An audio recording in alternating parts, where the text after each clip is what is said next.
Oke, kalau saudara lihat di dalam layar komputer saudara, ini adalah ULS, mata kuliah metode penelitian. Di sini ada berbagai materi yang sudah saya sampaikan. Ya, yang pertama ini Fast Track MM Ubaya. Jadi bagi mahasiswa yang ingin langsung mengambil percepatan ke S2, saudara bisa mengklik ini, mendaftarkan mulai semester ini, semester 7 atau semester 8.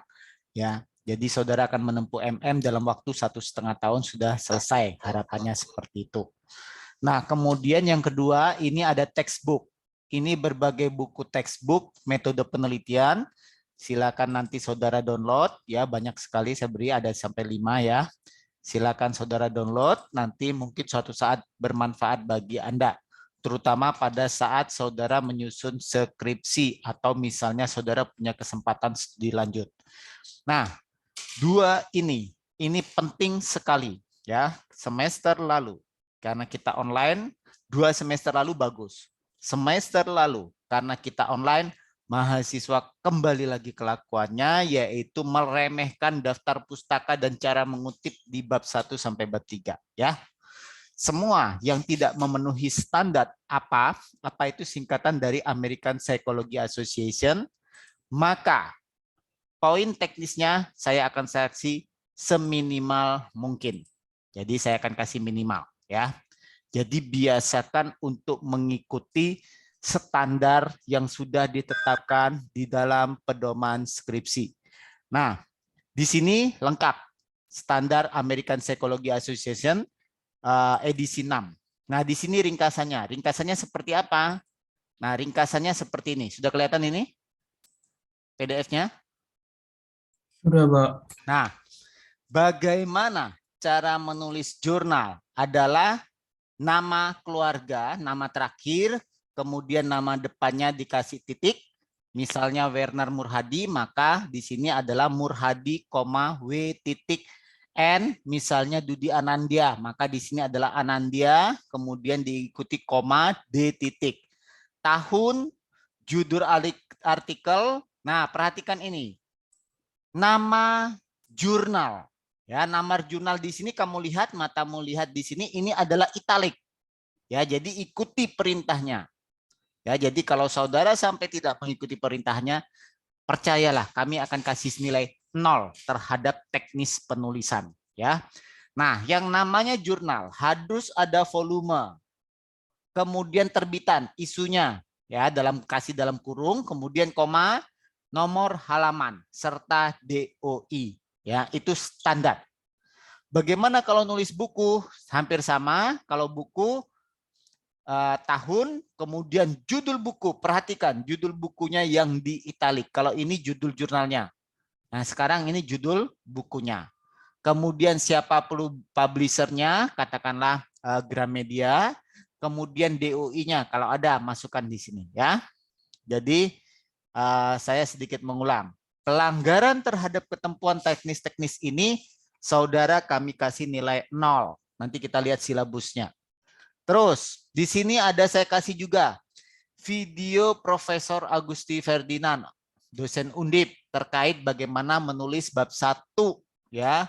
Bab 1 khususnya adalah bagaimana menulis latar belakang.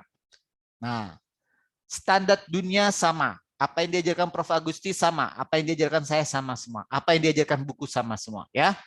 Kalau saudara tidak mengikuti ketentuan, Anda bab 1 saudara akan kami beri nilai seminimal mungkin. Ya. Nah, seminimalnya berapa? Kalau dia 30 poin, bisa saja kamu dapat cuma 5 poin. Ya. Bahkan bisa 0 kalau terbukti kamu cuma mentranslate jurnal. Nah, kemudian Mendeley. Daftar pustaka mulai semester lalu harus menggunakan Mendeley. Barang siapa tidak menggunakan Mendeley, nanti kami kurangi lagi di teknis penulisan. Ya, ini ada video tutorialnya. Kemudian step by step menggunakan Mendeley-nya ada di sini. Saya pindahkan supaya dekat ya.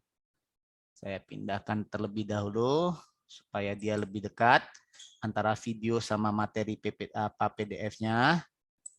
Nah, ini ya, ada step by step menggunakan Mendeley ya. Nah, Apa yang harus ada dalam jurnal tadi? Nama penulis, tahun, kemudian judul naskah, judul artikel, volume, edisi, halaman, dan doi. Itu standar yang harus ada di dalam jurnal. Bagaimana kalau kamu sudah menggunakan Mendeley dan mengikuti perintah ini, ternyata halamannya belum ada, maka kamu di Mendeley harus menambahkan jumlah halamannya. Bagaimana caranya? Ada di step by step menggunakan Mendeley, terutama input manual. Ya. Terus berikutnya, pedoman skripsi harus diikuti. Ya, semester lalu ada bimbingan dari Lab Manajemen Operasi, Sakar PDW, nomor halaman tidak ada, hampir semua pedoman dilanggar. Kita ujian berlangsung 5 menit, langsung saya putuskan tidak lulus. Ya, saya bilang sama pembimbingnya, mahasiswa seperti ini nggak usah di ACC seharusnya, tidak perlu maju ke ujian skripsi. Ya, karena pedoman itu menjadi arahan kita. Ya, nah bagi barang siapa yang pembimbingnya adalah saya, bimbingan dengan saya sudah harus lengkap. Mulai dari halaman cover sampai daftar pustaka. Saya tidak mau Anda cuma mengirim bab 1 isinya saja. Pak, nanti aja Pak terakhir. No. Kenapa? Selama proses pembelajaran online, banyak mahasiswa meremehkan. Itu terjadi 2 tahun yang lalu ketika kita pertama kali online. Apa yang terjadi? Mereka bilang, iya Pak, nanti aja Pak, begitu UTS kami akan kirim. Di UTS-nya lupa. Dan saya tidak ada belas ampun kalau terhadap hal-hal seperti itu. Biarpun dia mahasiswa bimbingan saya, kalau misalnya ternyata kamu mengabaikan pedoman, langsung saya kasih teknis penulisannya 0. Ya. Terus berikutnya contoh proposal yang baik. Bagaimana menulis formatnya, marginnya, spasinya, isi latar belakang itu apa, perumusan masalah itu apa, semua ada di sini. Saya sudah kasih contoh proposalnya, punya kakak kelasmu yang barusan lulus. Ya. Nah, ini semua sudah saya berikan di ULS. Silakan di-download semua. Apabila saudara tidak mendownload dan saudara kemudian ternyata abai, tidak mengikuti panduan dan pedoman yang semua sudah kami berikan, teknis penulisanmu langsung kita kasih 0. Ya. Anda mau cobai dosen, silahkan. Ya. Nah, nanti ingat, kalau nilai sudah keluar, jangan pernah sekali-sekali me-WA, meline dosen, minta tolong menambah nilai. Itu haram hukumnya di Ubaya. Ya. Kalau kamu mau sungguh-sungguh kuliah, mulai dari hari ini. Tapi kalau nilai sudah keluar di ULS, di My Ubaya, haram hukumnya mahasiswa meminta-minta nilai pada dosen. Ya, kami akan catat itu. Ya. Nah, kemudian ini materi-materinya kita sudah lengkap sampai minggu ke-14. Oke. Nah, kemudian minggu pertama sudah dijelaskan oleh PJMK. Nah, minggu kedua. Minggu kedua ini ada format penulisan. Ya, versi ringkasnya. Saudara tuh bingung. Bab 1 itu nulis apa ya nanti? Bab 2 itu nulis apa ya? Nah, ini ada format penulisan. Contohnya seperti ini. Nah, sudah saya buat lebih ringkas. Sudah kelihatan PDF-nya penulisan? Sudah, Pak. Oke. Jadi secara sederhana kalau kita ingin melihat apa sih kaitan bab 1, bab 2, bab 3 dan seterusnya. Ini ada di sini, ya. Jadi di dalam latar belakang itu apa yang harus ada? Apa yang harus ada? Ingat baik-baik. Mengapa topik ini penting diteliti? Oke, misalnya dari konsentrasi pemasaran. Saya ambil contoh pemasaran karena paling gampang topiknya ya. Misalnya kepuasan pelanggan. Kenapa kamu pilih kepuasan pelanggan? Nah, kamu baca jurnal. Di setiap jurnal, paragraf pertama pasti isinya tentang penjelasan topiknya apa, mengapa topik ini penting. Ya, jadi kita menggunakan standar internasional. Ya. Terus, setelah mengapa topik ini penting, saudara bahas jurnal. Jurnal 1, jurnal 2. Minimum jurnalnya adalah 2. Minimum. Ya. Dan aturan jurnal sudah ada di silabus. Pelanggaran terhadap jurnal tanggung jawab Anda. Kalau jurnalmu tidak sah, maka isimu tidak sah. Paham?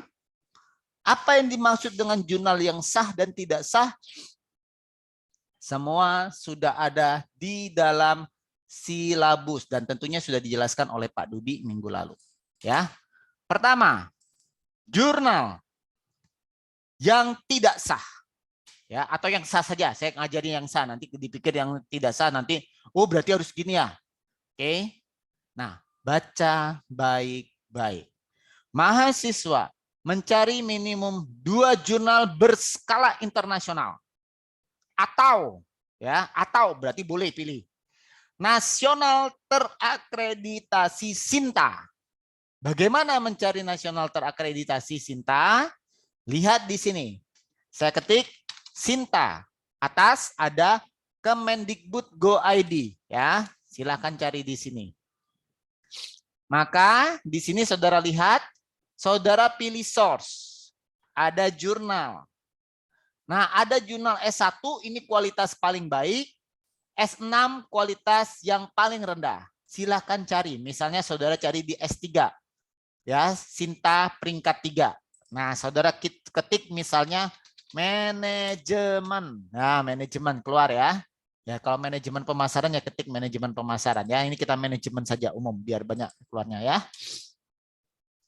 Nah, terus di sini, nah ini berbagai macam jurnal, ada 55 jurnal ya yang terakreditasi SINTA 3. Dan semua bisa di-download secara gratis. Nah, bagian pemasaran bisa masuk nih, misalnya jurnal manajemen pemasaran. Nanti sebelah kiri ada website nih, sebelah kiri nih, kiri bawah nih ada website nih ya. Nah, silakan download di sana ya. Bagaimana kalau kamu cuma googling dan ternyata tidak ada di SINTA, maka jurnalmu tidak sah. Karena tidak sah, isi skripsimu juga tidak sah. Oke, itu yang pertama. Ya. Terus berikutnya, jurnal yang dipilih adalah bukan jurnal predatory. Nah, silakan cek di sini. Jurnal predatory itu adalah jurnal-jurnal asal-asalan. Ya, jadi yang jurnal yang pokoknya kasih duit, maka tulisan kita masuk di jurnal. Ya, kalau kamu menggunakan jurnal predatory juga langsung kita tidak cek.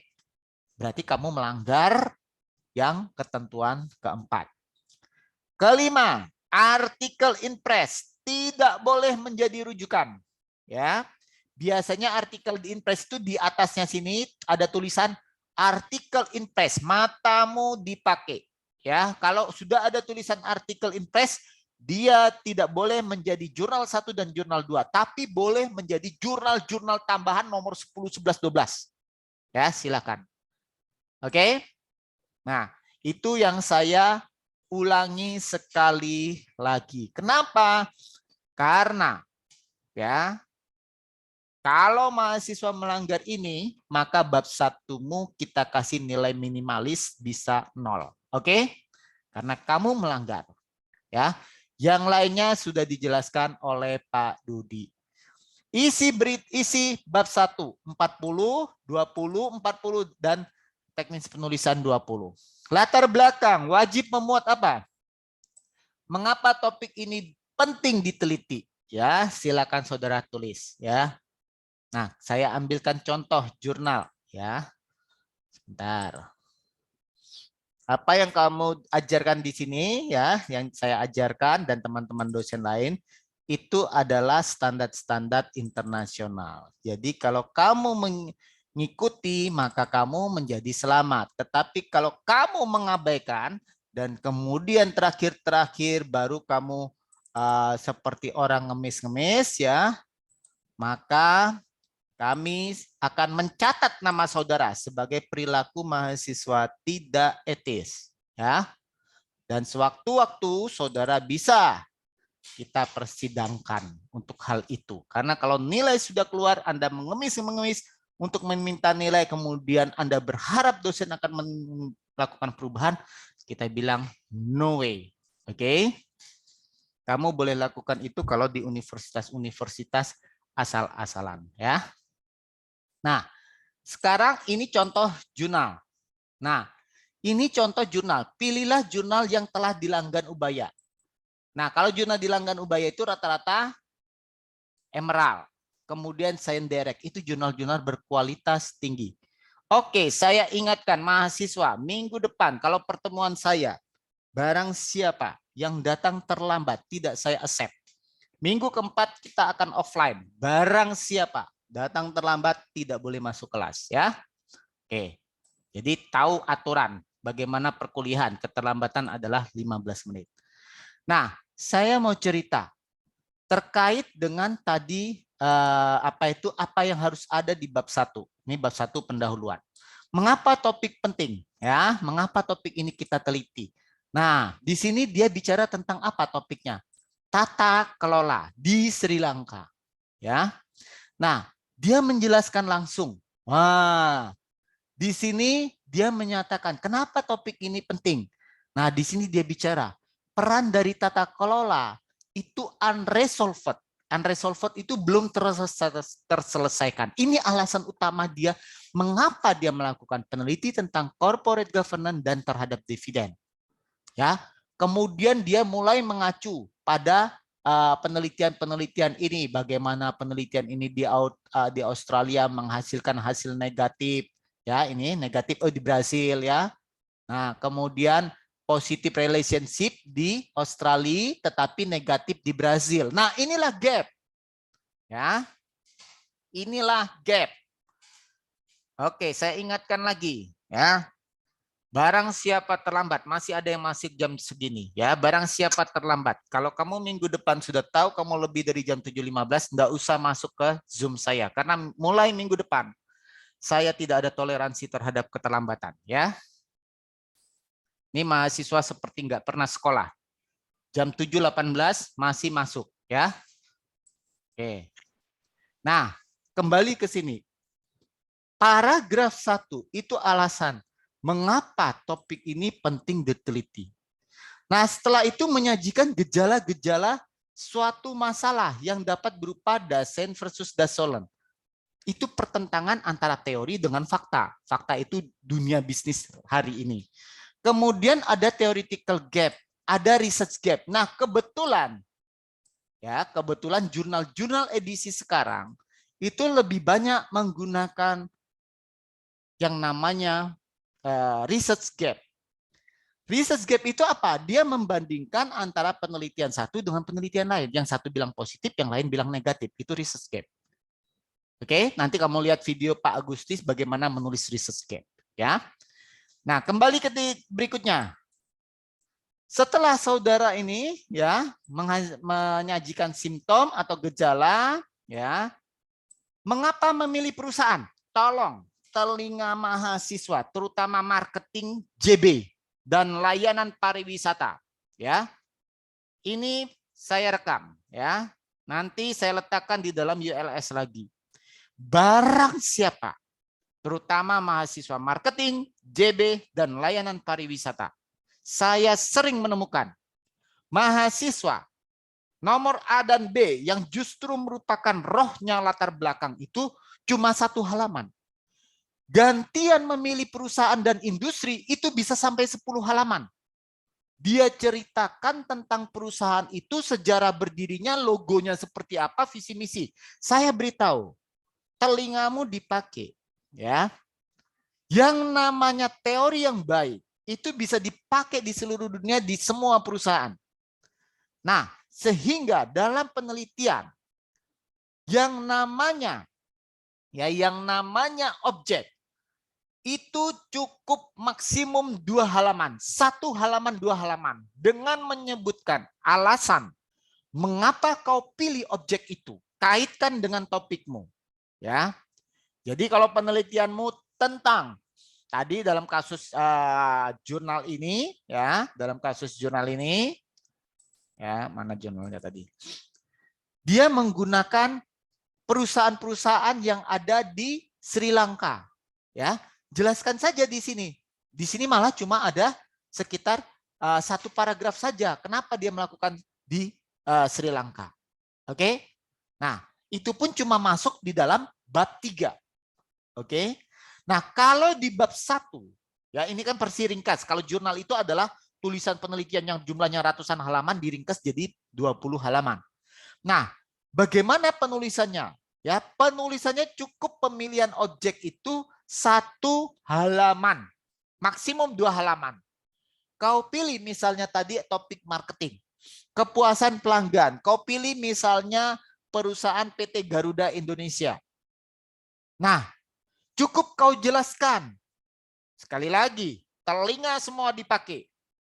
Cukup kamu menjelaskan mengapa kamu pilih Garuda Indonesia, kaitkan dengan topik kepuasan pelanggan. Oke, misal begini. Kamu memilih topik tentang topik kepuasan pelanggan, objeknya Garuda Indonesia. Cukup kamu dalam 1 halaman dari berbagai maskapai yang ada di Indonesia. Garuda Indonesia adalah maskapai dengan pelayanan terbaik. Sumber misalnya Kompas, bla bla bla bla bla. Ya. Nah, setelah itu jelaskan kepuasan pelanggan dari perusahaan Garuda itu nomor 1 terbaik. Nah, kamu bertujuan melakukan benchmark supaya praktek baik kepuasan pelanggan di perusahaan Garuda ini bisa ditiru oleh perusahaan lain. This alasannya. Cukup 1 halaman. Jangan pernah sekali-sekali, tolong telinga mahasiswa dibuka. Ya. Jangan pernah sekali-sekali kau cerita Garuda berdiri tahun berapa, lambang Garuda seperti apa. Ya, kau ceritakan sejarah-sejarah Garuda. Ini bukan buku sejarah. Paham? Kamu bukan sales Garuda. Ya, kita adalah peneliti. Cukup 1 halaman. Kaitkan dengan topik. Misalnya kamu meneliti untuk jurusan JB. Kamu bicara tentang topik misalnya bicara tentang supply chain management di PT Astra International. Nah, kenapa kau pilih Astra International terkait supply chain-nya? Jangan kau ceritakan sejarahnya Astra, jangan kau jadi salesnya Astra. Paham? Jadi kamu ceritakan, oh Astra International ini merupakan suatu perusahaan yang sistem supply chain-nya sudah terintegrasi. Hal ini dibuktikan bla bla bla bla bla bla dalam kurung sumber bisnis Indonesia tanggal sekian. Oke? Nah, kamu jelaskan dari situ kita ingin melihat ya praktek baik yang ada di Astra International. Itu kalau kita ingin benchmark.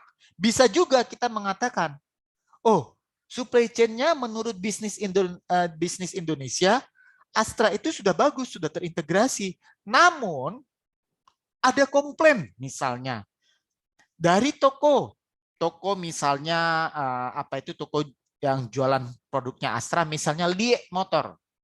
Kami menemukan di Lie Motor pada tanggal sekian ada komplain terkait pengiriman mobil yang lambat sehingga konsumennya lari. Konsumennya Lie itu yang mesan mobil Toyota itu karena lama akhirnya pindah ke misalnya grupnya Astra. Kan seperti itu.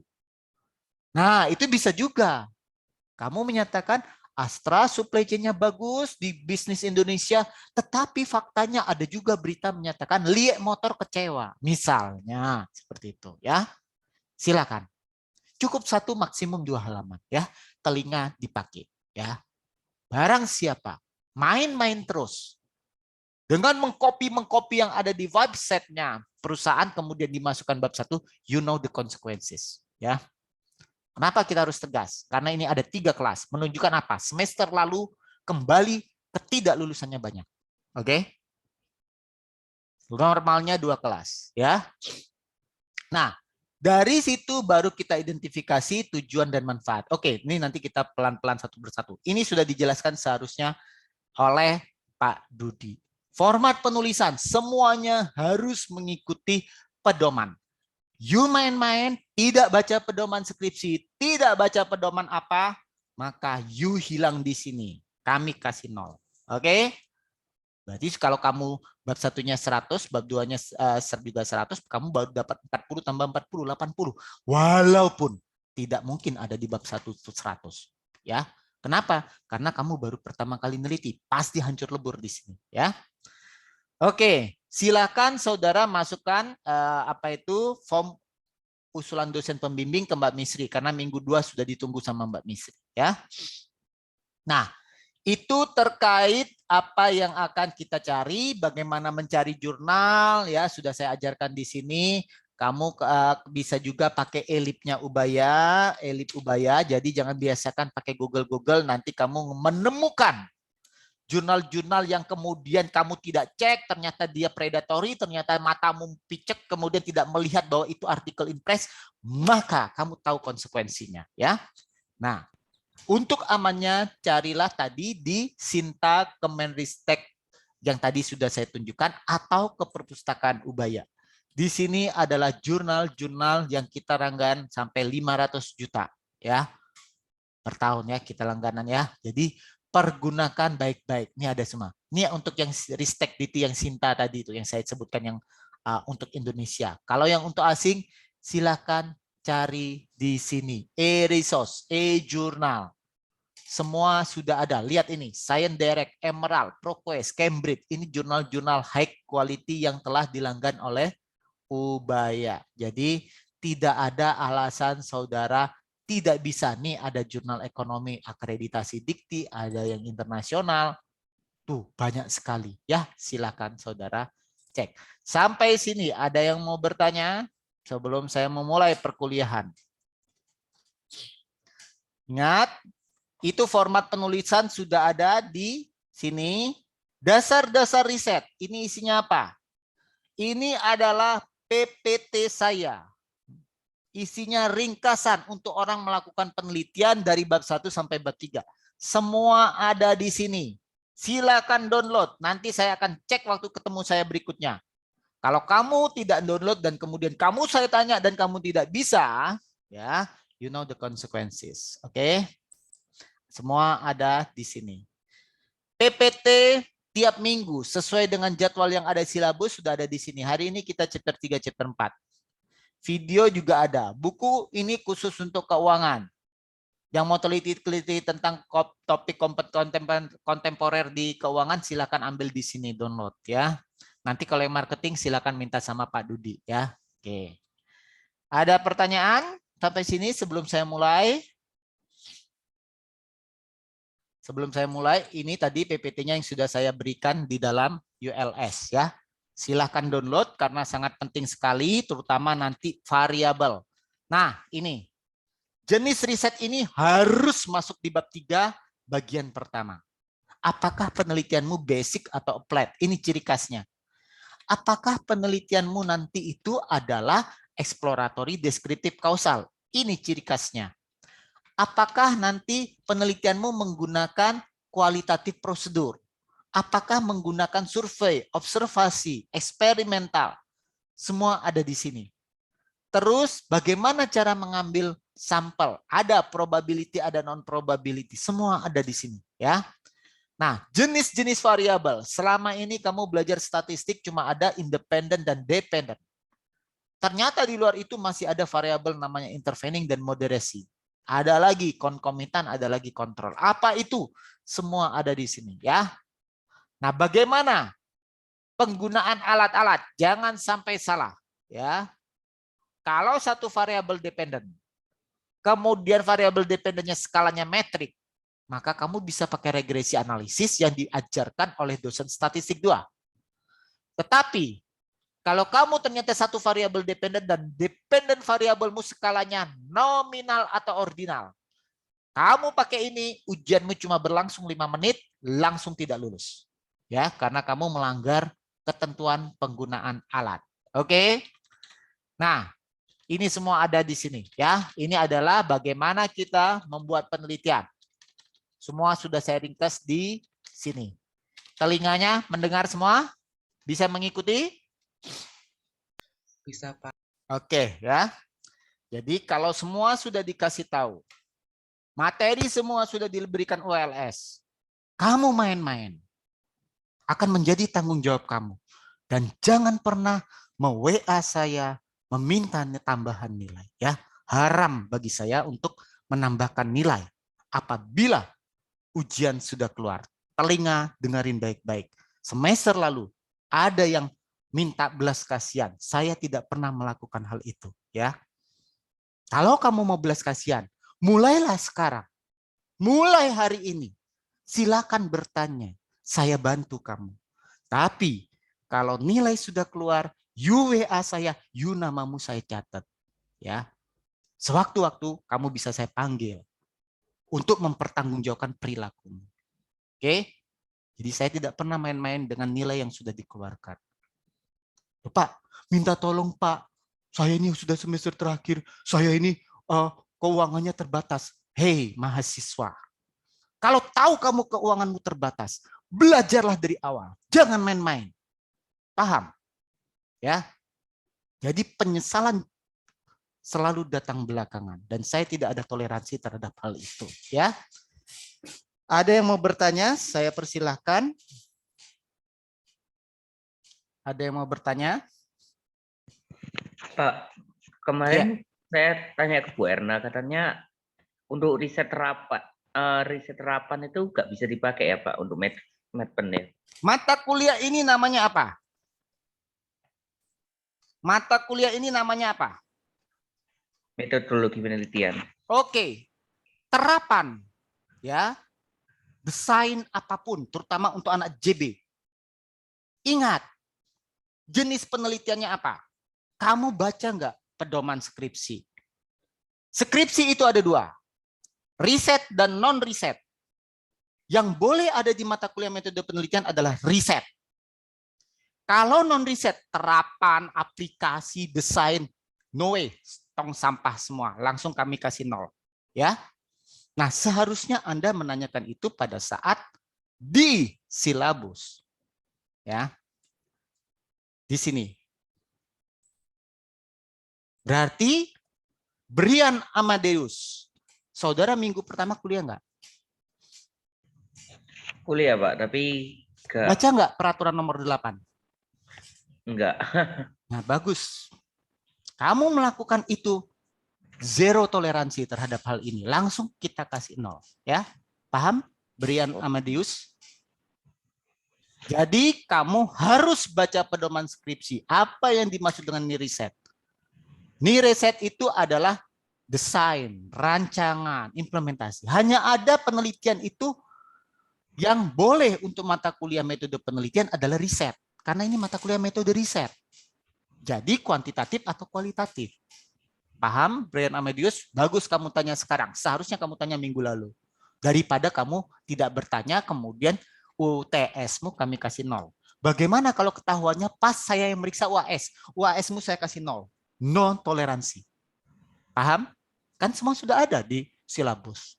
Good, Brian. Ya. Oh, enggak. Ada lagi yang mau bertanya? Silakan, tanyalah.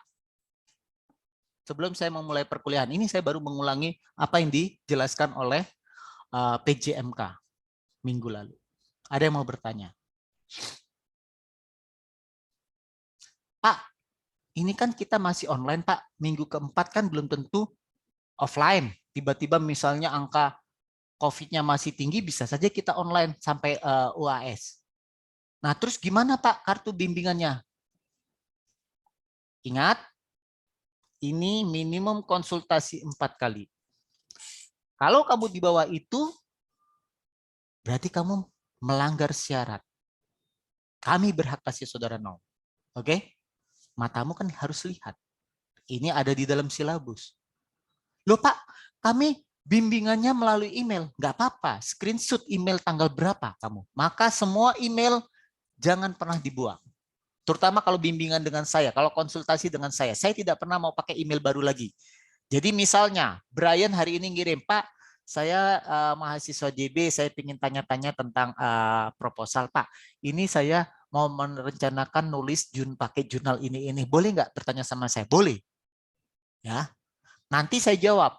Setelah saya jawab, Brian bingung dengan jawaban saya. Maka dia harus menulis dengan menggunakan replay email sebelumnya. Supaya apa? Supaya saya tahu record kamu.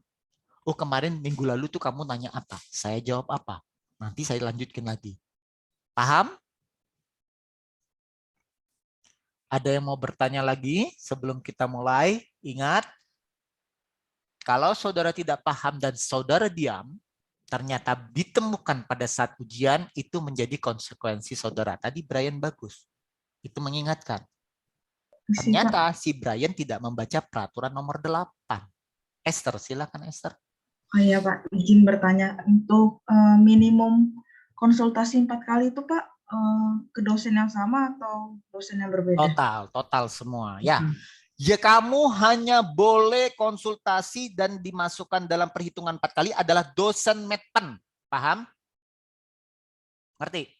Oke Pak. Jadi yang akan diakui 4 kali itu adalah nama-nama yang tercantum di sini.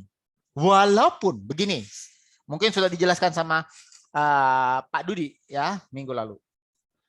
Minggu kedua kamu masukkan FUDP, paling lambat minggu ketiga sudah ada nama calon dosen pembimbing. Paham? Nah, misalnya Esther dari konsentrasi apa, Ter? Keuangan Pak. Nah, keuangan. Misalnya Esther diputuskan di daftarnya Mbak Misri, pembimbingnya adalah Bu Lili dan Pak Putu Anom. Nah, silakan konsultasi jurnal, hanya konsultasi jurnal kepada dosen pembimbingmu, calon dosen pembimbingmu. Kenapa saya sebut calon dosen pembimbing, bukan dosen pembimbing, ya? Dosen pembimbing mata kuliah ini hanya ada 4 orang ini. Loh, Pak, itu kan calon dosen pembimbing skripsi saya. Kapan kamu akan mulai berbimbingan dengan mereka? Nanti semester depan. Namun prosedurnya kami buat calon dosen pembimbing itu mulai semester ini. Tujuannya apa? Supaya jurnalmu di-ACC oleh dosen pembimbing. Harapannya nanti apa yang ada dihasilkan oleh mata kuliah medpen ini dilanjutkan ke skripsi. Kalau kamu membuat mata kuliah medpen ini dengan baik dan benar, maka sebenarnya bab 1, bab 2, bab 3-mu sudah selesai. Waktu saya merancang mata kuliah ini yang buat saya, yang merancang. Saya berharap mahasiswa serius di mata kuliah medpen. Sehingga begitu ngambil skripsi, tinggal nunjukkan pada dosen pembimbing skripsi, Pak, Bu, ini kemarin dulu saya sama dosen pembimbing di mata kuliah medpen sudah membuat bab 1, bab 2, 3. Waktu itu Bu Lili misalnya, waktu itu Bu Lili saya sempat konsultasi pada Bu Lili terkait jurnal dan Ibu sudah ACC, emailnya disimpan loh ya. Nah kadang-kadang kan dosen lupa, apalagi kamu baru ngubungi dia semester depan ketika skripsi. Nah emailnya disimpan.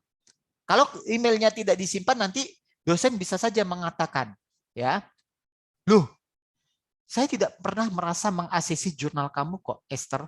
Nah, kamu kan bisa tunjukkan email. Loh, Bu, email ini tanggal sekian, bulan sekian, ini buktinya Ibu sudah ACC. Nah, makanya waktu saya membuat metode penelitian, saya buat serius, Bu. Bab 1, bab 2, bab 3-nya saya sudah sungguh-sungguh konsultasi dengan dosen-dosen medpen. Nah, ini kami ajukan untuk skripsi, Bu. Nah, nanti dosennya tinggal mengecek bab 1-nya benar apa enggak, bab 2-nya benar apa enggak, bab 3-nya benar apa enggak. Sehingga harapan saya skripsi cukup ditempuh maksimal 4 bulan. Ini ada mahasiswa, namanya Angelin VH, jam 7.40, seperti orang nggak pernah sekolah, baru masuk jam 7.40. Ya, saya admit karena ini pertama kali. Ya, mahasiswa kelakuan seperti ini. Yes. Next, minggu depan, you lewat jam 7.15. Jangan pernah coba-coba masuk kelas saya ya. Ada lagi Esther? Bisa dipahami Esther? Oh, baik Pak. Berarti untuk konsultasinya tuh cuma by email aja atau bisa lewat Zoom atau apa gitu Pak? Kalau di Zoom, Anda catat recording. Ya. Jadi nanti itu menjadi bukti. Nah, nanti pada saat UAS, Anda kan diminta, dikumpulkan. Pada saat UAS. Nah, ini. Nah, ya. Dibaca tuh. Bukti screenshot Zoom-nya. Tanggal sekian, bulan sekian dengan Pak Dudi Anandya. Tanggal sekian, bulan sekian, email dengan Bu Erna. Silakan dikumpulkan semua, masukkan di dalam lampiran sini. Ya. Tanggal sekian, bulan sekian, lihat lampiran 1. Nah, nanti kamu kasih lampiran 1-nya. Paham? Esther? Paham Pak. Untuk kan nanti saya akan ngisi dosbing Pak, calon dosbing. Itu kan ada yang ngisi topik Pak. Itu wajib topik misalnya ada perubahan. Topiknya bisa berubah karena kan sekarang kan kamu masih jalan kan ya. Ya mungkin iya. perkiraan aja kamu kemarin waktu belajar kok saya senang tentang dividen ya tulis saja dividen. Tetapi itu bukan menjadi suatu hal yang mutlak. Teman-teman marketing lagi nulis bicara tentang brand. Nggak apa-apa, tulis Bran. Dalam perjalanannya selama ini nanti kamu tiba-tiba ada topik-topik baru dan berubah. Ya nggak apa-apa. Ya nggak apa-apa. Pak, makasih Pak. Sudah Ada paham. lagi yang lain? Maaf, Pak, saya mau tanya. Caroline, silakan. Iya, Pak. Jadi, Oh iya, kalau ngomong sama saya harus buka video ya, lupa saya. oke, Pak. Aturan tanya jawab dengan saya buka video. Ya. Caroline gimana Caroline? Ya, Pak, saya mau tanya. Ini kan saya sempat chat dengan Bu Indarni. Nah, saya Ibu ini kan siapa? Bu Indarni. Ya kenapa? Nah, saya sempat menanyakan untuk masalah Medpen ini, Pak, waktu di awal-awal sebelum perkuliahan. Lalu, Bu Indarni sempat tanya, kalau kamu semester 7-nya ngambil apa, LKL atau skripsi?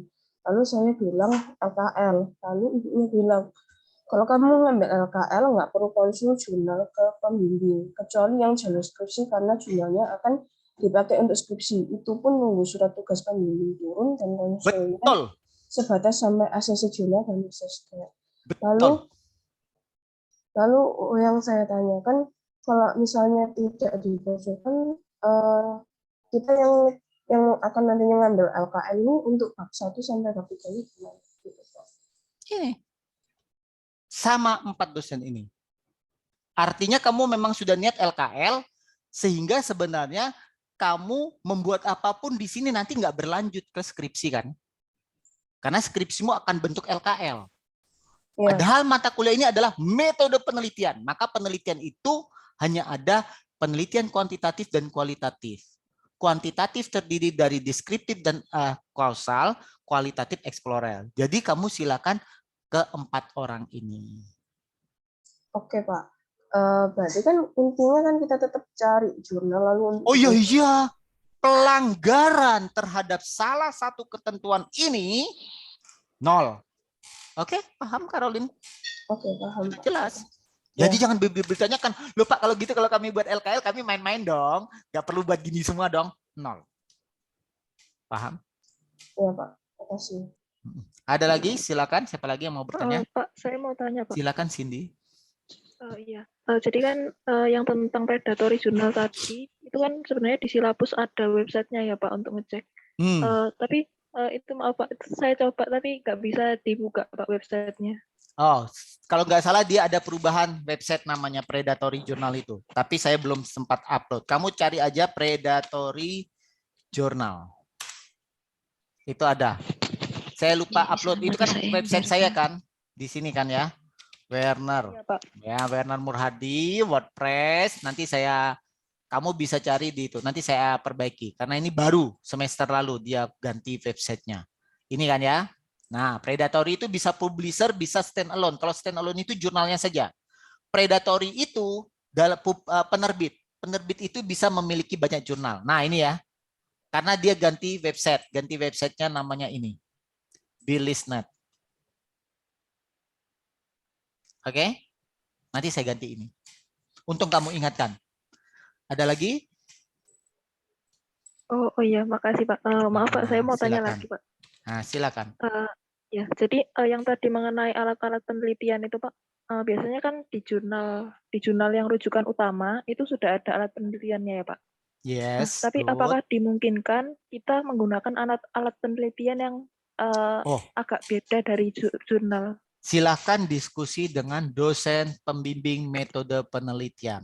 Ya, itulah tugasnya dosen ya. Kamu menghilangkan ya, misalnya kamu menghilangkan salah satu variabel, itu tidak sembarangan ya. Tidak sembarangan. Kalau kamu sembarangan, ya sudah kamu akan tahu konsekuensinya ya. Nah, apalagi? Ini saya perbaiki, mumpung kamu bilang itu, saya baru ingat. Harus diperbaiki. Ini kan masih lama kan ya. Nah, saya perbaiki sekarang nih. Kelihatan nggak? Nah. Kelihatan? Sudah saya perbaiki ini. Nah, ya. Nah. Update link. Ada lagi yang mau bertanya? Silakan.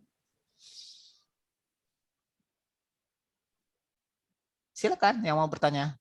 Jangan lihat ini kan saya lagi memperbaiki apa itu yang tadi kamu beri masukan. Siapa lagi yang mau bertanya?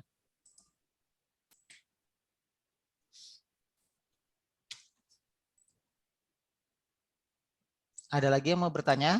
Kalau Anda tidak bertanya, kami akan mengasumsikan ya bahwa semua sudah dipahami tentang ketentuan perkuliahan ya.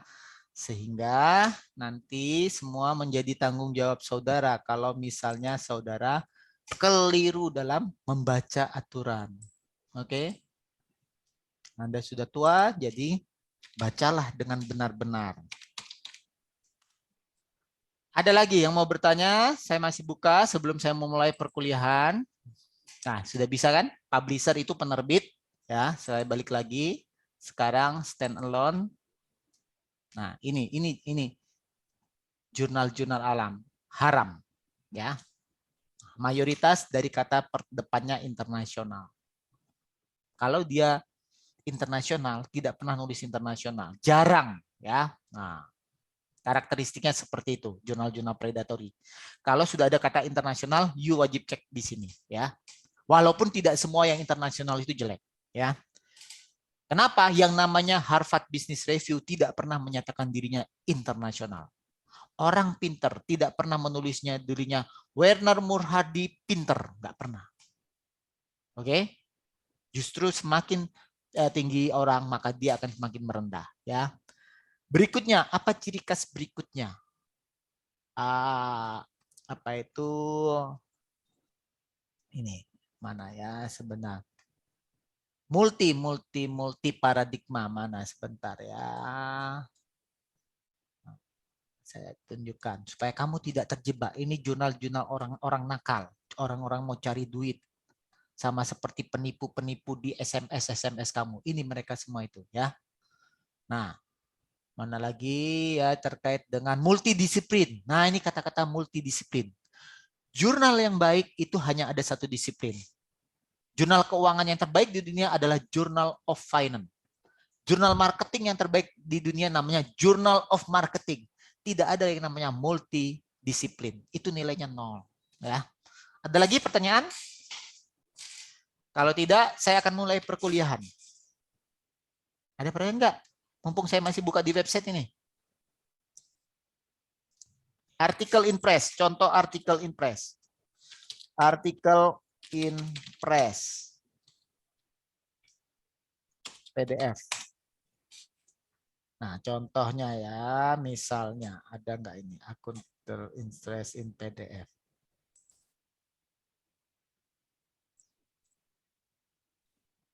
Nah ya tulisannya artikel in press. Artikel in press. Itu artikel in press ini artinya dia lagi dalam proses. Proses dimuat. Loh, kok sudah ada di dalam website, Pak?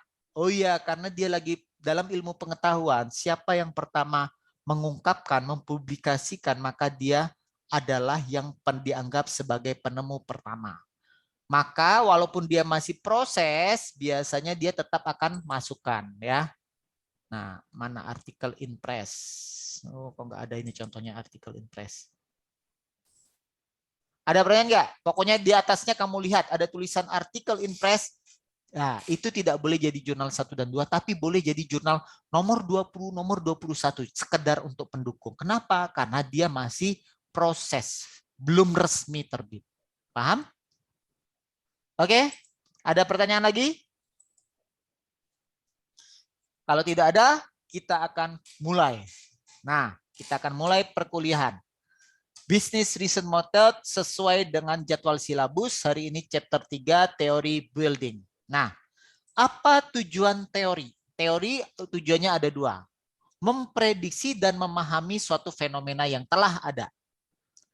Nah, terus ini mesti ditulis nggak? Mesti ditulis di tujuan penelitian. Apakah kamu memprediksi atau memahami misalnya pengaruh dari kualitas layanan terhadap kepuasan pelanggan. Saya ambil contoh selalu marketing ya. Kenapa? Ini topik paling ya semua orang bisa memahami. Kalau saya ambil contoh keuangan nanti yang marketing, JB, operasi, SDM nggak paham. Jadi kita ambil yang logikanya paling gampang marketing. Nah, saya ingin meneliti tentang kualitas layanan terhadap kepuasan pelanggan. Kamu harus jelaskan, apakah nanti hasil risetmu itu tujuannya untuk memprediksi apakah kualitas layanan dapat mempengaruhi kepuasan pelanggan. Itu yang pertama. Atau yang kedua, memahami pengaruh dari kualitas layanan terhadap kepuasan pelanggan. Lupa, beda ya? Beda. Kalau kamu memprediksi, maka dia akan mensyaratkan koefisien determinasinya harus tinggi, di atas 90%. Nah, salah satu dosen senior, Profesor Susanti Linui, pernah datang tuh, waktu beliau kan guru besar statistik. Nah, beliau masuk ke Ubaya sebagai dosen luar biasa. Nah, beliau bingung. Kenapa? Melihat banyaknya penelitian-penelitian jurnal internasional di bidang ekonomi, manajemen, akuntansi, kok koefisien determinasinya rendah-rendah bisa masuk jurnal. Beliau datang ke ruangan saya. Pak Werner, kenapa ini seperti ini? Saya bilang, Bu, kita orang sosial melakukan penelitian itu ada dua, prediksi atau memahami. Kalau kita memprediksi, maka benar sesuai dengan teman-teman statistik, koefisien determinasinya harus tinggi, 90-95% ke atas. Tetapi kalau kita sekedar memahami fenomena yang terjadi, maka kita tidak mensyaratkan bahwa koefisien determinasinya harus tinggi. Apa itu koefisien determinasi? Itu sudah saudara pelajari di statistik 1 dan statistik 2. Jangan pernah lupakan, jangan pernah buang buku-buku itu. Termasuk mulai dari skala. Skala waktu saudara belajar statistik ada nominal, ordinal, interval, rasio. Itu semua akan dipakai. Cuma dulu kamu belum tahu pakainya dalam riset itu seperti apa. Semester ini kamu akan tahu. Tadi terkait dengan PPT saya. Kalau ternyata skalamu variabel dependennya nominal ordinal, kamu nggak boleh pakai regresi. Regresi biasa nggak boleh. Nah, itu ada aturannya. Nah, di mata kuliah ini, materi-materi statistik itu akan kita terapkan untuk penelitian. Kalau kemarin kan cuma just sekedar statistik saja kamu. Kalau di sini statistik sebagai alat untuk melakukan penelitian, ya.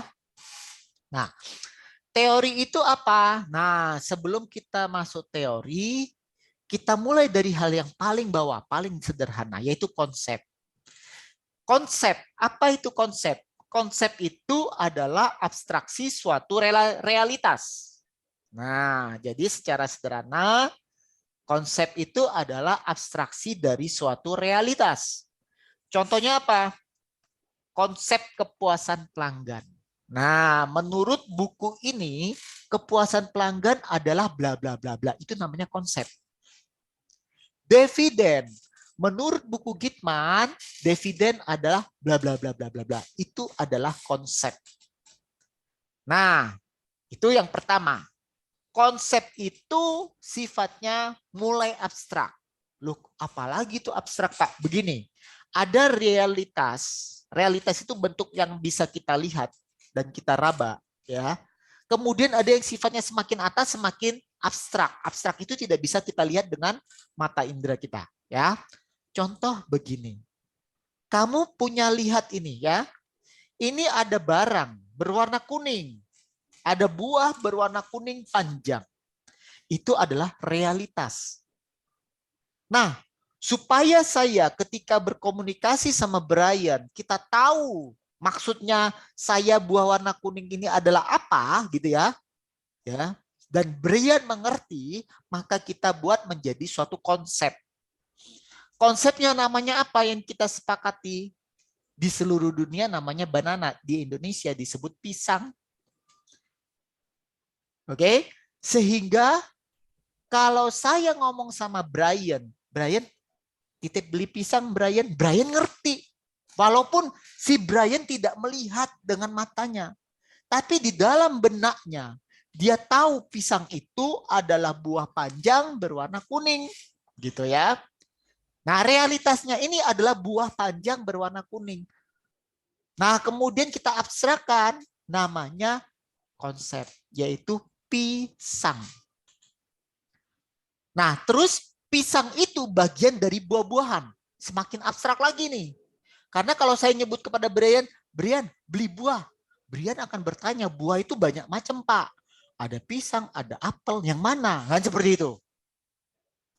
Naik lagi. vegetasi. Vegetasi itu kan semua tanaman itu vegetasi. Bisa tanaman sayuran, bisa tanaman buah. Semakin abstrak. Oke. Nah, ini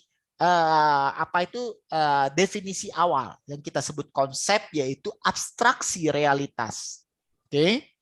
Loh, apa pentingnya Pak dengan kaitan dengan teori? Pelan-pelan. Nah, nanti setelah kita paham ada konsep namanya kepuasan pelanggan, ada konsep namanya kualitas layanan, ada konsep namanya kualitas produk. Oke? Nah, itu masih terpencar-pencar. Lalu kemudian saya baca-baca jurnal. Saya baca jurnal, Pak, ada penelitian dari Bu Indarini. Pengaruh kualitas layanan terhadap kepuasan pelanggan. Nah, itu bicara tentang yang namanya teori. Nah, kita lihat dulu. Sebelum teori masih ada tahapan-tahapan lebih lanjut. Sebentar ya. Pelan-pelan. Kita belajar pelan-pelan ya. Nah, jadi tadi ya kita mengenal konsep. Konsep itu levelnya abstrak. Kemudian tadi saya menemukan ada tulisan dari Bu Indarini, pengaruh kualitas layanan terhadap kepuasan pelanggan. Ini belum saya siap untuk uji hari ini. Maka saya nyebutnya sebagai proposisi. Nah, apa itu proposisi? Proposisi adalah pernyataan hubungan dua konsep di mana belum siap diuji. Ya. Nah, hasil akhir dari penelitian kuantitatif lazimnya adalah preposisi. Jadi dia belum siap diuji. Nanti kita baca-baca lagi bab 2. Bab 2 itu kan kajian teori. Kita baca-baca, kemudian kita mulai kembangkan hipotesis. Hipotesis itu adalah jawaban sementara yang sudah siap kita uji. Nah, jadi misalnya tadi, pengaruh kualitas layanan terhadap kepuasan pelanggan. Oh, kualitas layanan itu diukur melalui ini. Kepuasan pelanggan itu diukur melalui ini. Kalau saudara tahu, kualitas layanan itu diukur oleh 5 dimensi. Tangibility, responsive, dan seterusnya. Ada 5. Nah, ketika dia sudah diuji, siap untuk diuji, maka dia berubah menjadi hipotesis.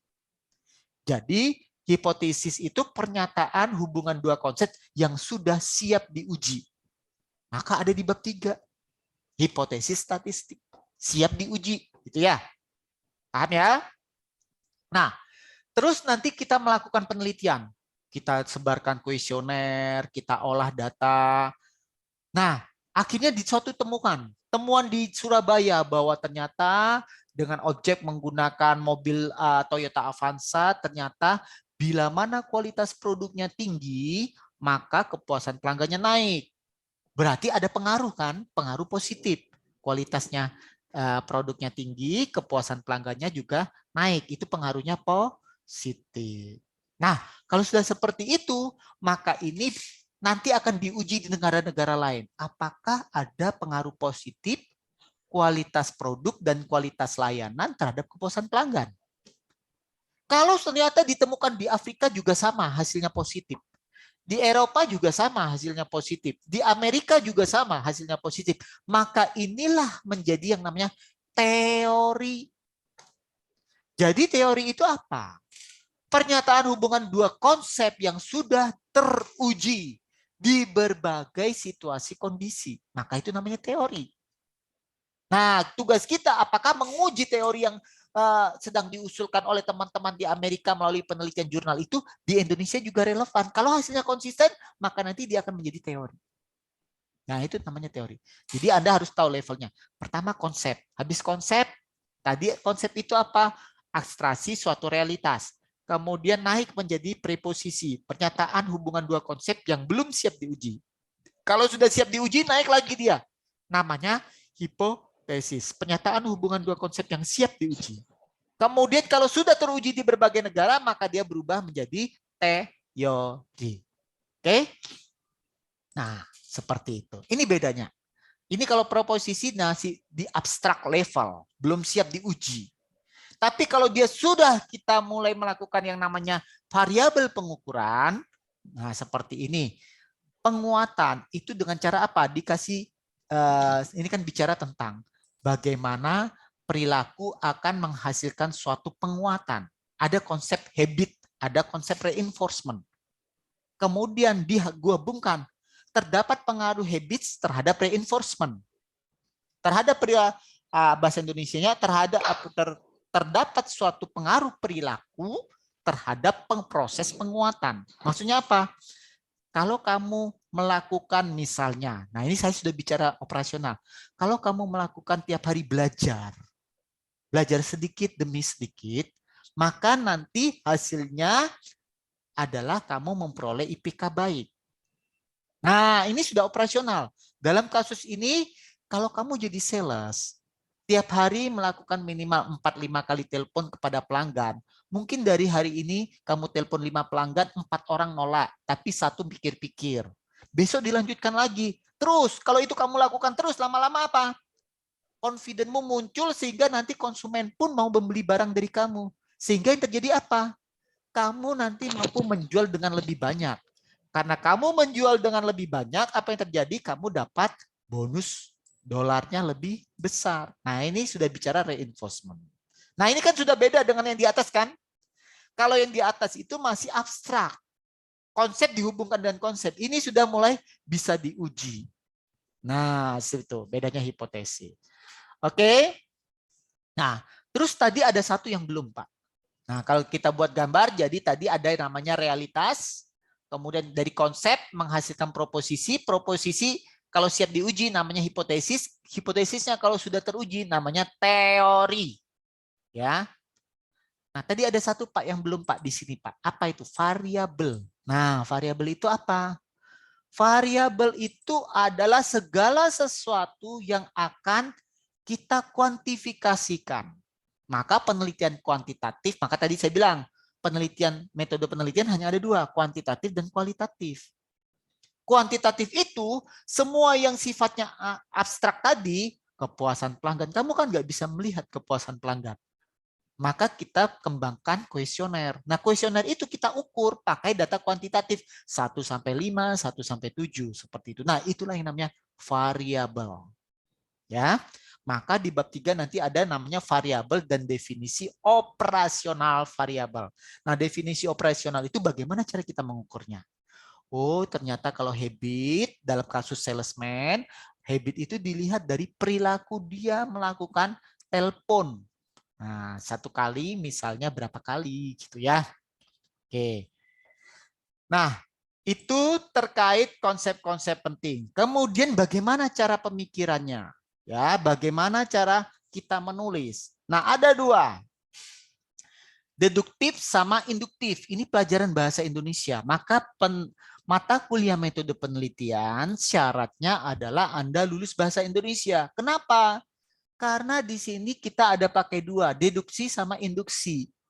Ya, deduksi itu dari hal-hal umum kita buat khusus. Nah, itu adalah contoh dari penelitian kuantitatif. Sementara kalau induktif, nah itu dari hal-hal khusus nanti kita kembangkan menjadi umum. Ya, nah itu biasanya penelitian kualitatif. Oke, nah prosesnya bagaimana? Nah ini ada di slide berikutnya, slide keempat. Sampai sini, slide ketiga ada yang mau bertanya nggak terlebih dahulu? Ada yang bertanya nggak? Kalau tidak ada, saya lanjutkan terlebih. Pak, saya mau memastikan, Pak. Iya, silakan. Jadi yang kuali dan kuanti tadi, misal saya meneliti tentang behavioral finance gitu, Pak, itu kan sebenarnya kualitatif, Pak ya. Tapi kalau saya No. Hati-hati, kamu belum paham ya. Nah, yang dimaksud dengan kuantitatif itu adalah penelitian deskriptif dan kausal. Sementara kualitatif eksploratory. Nah, contoh financial behavior, perilaku keuangan. Kalau marketing ada namanya perilaku konsumen. Betul, Cindy? Iya, Pak. Nah, yang namanya perilaku konsumen, perilaku keuangan itu adalah teori besarnya. Penelitiannya bisa kita lakukan menggunakan eksploratory, bisa deskripsi, bisa kausal. Duh, jangan salah. itu adalah bidang penelitiannya, perilaku konsumen. Kita bicara tentang kepuasan pelanggan, kualitas layanan, kualitas produk, itu marketing ya. Karena kalau saya spesifik behavioral finance nanti agak susah. Behavioral finance banyak penelitian saya tentang behavioral finance. Nah, ada yang namanya pengaruh finansial literasi terhadap misalnya financial freedom. Nah, itu adalah bidang penelitian kita, bukan jenis penelitian. Apakah nanti perilaku konsumen atau perilaku keuangan itu bisa kuantitatif, bisa kualitatif? Jawabannya yes, bisa.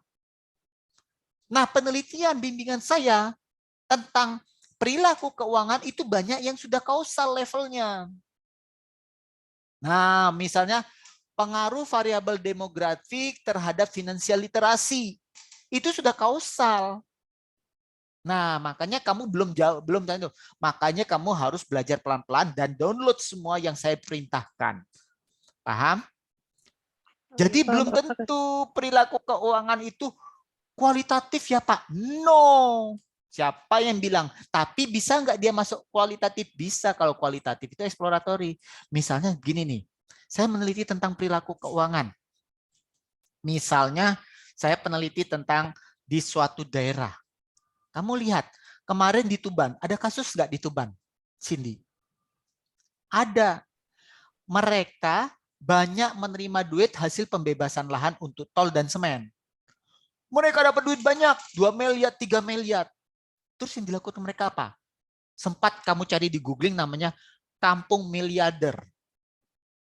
Jadi mereka ketika dapat jual tanah untuk proyek-proyek tol dan macam-macam itu, mereka dapat duit banyak. Sekarang tidak lagi ganti rugi loh, ganti untung loh. Ya. Jadi mereka dapat duit banyak 2 miliar, 3 miliar, terus kenyataannya apa? Duit itu dibelikan, dibangun rumah. Is oke, kalau rumah kan bagus ya, investasi ya, nilainya naik terus. Tapi ada yang beli Pajero. Ya, beli apa gitu ya. Padahal mereka cuma ngubek-ngubek di daerah kampung pakai Pajero kan gitu kan ya. Hari ini apa yang terjadi? Mereka, kamu cari di googling beritanya tentang kampung miliarder, mereka banyak kecewa. Kenapa? Duitnya habis. Nah, berarti kamu ingin meneliti tentang perilaku konsumen di perilaku keuangan di daerah Tuban tersebut. Nah, kamu bisa meneliti kualitatif. Dengan cara bagaimana? Loh, kenapa nih? Ini ada suatu fenomena. Dapat duit banyak dari pemerintah, ganti rugi proyek, kemudian dibeli-beli, kemudian sekarang protes, duitnya habis. Loh, kok pemerintah yang salah? Nah, kamu ingin meneliti itu, Cindy. Boleh. Kenapa sih fenomena mereka dapat duit miliaran itu kan banyak. Kok dalam tempo 2-3 tahun sudah habis? Kamu pengen tahu fenomena pengelolaan keuangan masyarakat di sana. Nah, kamu bisa melakukan penelitian kualitatif, tidak perlu kuantitatif. Datang ke sana. Ambil 10 dedengkot di kota itu, Pak RT dan itu yang kaya raya, tapi kemudian ngomel paling banyak di koran. Karena sekarang hari ini miskin, gitu kan ya. Kamu tanya, Pak, kemarin kan dapat duit banyak, 5 miliar. Terus Bapak untuk apa? Oh, nanti dia akan cerita. Loh, waktu Bapak beli mobil, itu Bapak nggak kepikiran, Pak. Mobil itu kan biaya pemeliharaannya tinggi. Semakin mahal mobil, semakin mereka kampung itu sampai beli Pajero, beli Alphard. You tahu nggak harga Alphard itu? Kan hampir miliaran. Minimal 800 juta. Harga spionnya aja 15 juta. Masuk bengkel, sekali bengkel bisa 10-15 juta. Kere nggak sekarang? Ya kere lah, untuk duitnya habis untuk memperbaiki mobil. Nah, kamu pengen tahu perilaku keuangan di sana? Silakan kualitatif. Jadi belum tentu perilaku keuangan itu harus kualitatif, belum tentu, Cindy ya. Karena kita belum masuk sampai level sini ya. Ada lagi? Terjawab, Cindy? Ya, paham Pak. Makasih Pak. Oke, ada lagi yang mau bertanya? Silakan. Nah, makanya yang saya bilang ini downloadlah semua. Karena ini semua materi pasti dipakai di bab 1, bab 2, bab 3 ya. Ada lagi yang mau bertanya? Sebelum saya masuk kepada bab 4 sesuai dengan jadwal di silabus. Nah, ini bicara proses. Bicara prosesnya itu sama sebenarnya seperti ini nih. Nah, bab 1 itu apa, bab 2 apa, bab 3 apa, bab 4 apa, bab 5. Cuma ini buku Sigmund menjelaskan menggunakan PPT. Oh, sorry, kalau ini sering kali nggak berubah nih. Sebentar ya. Bentar.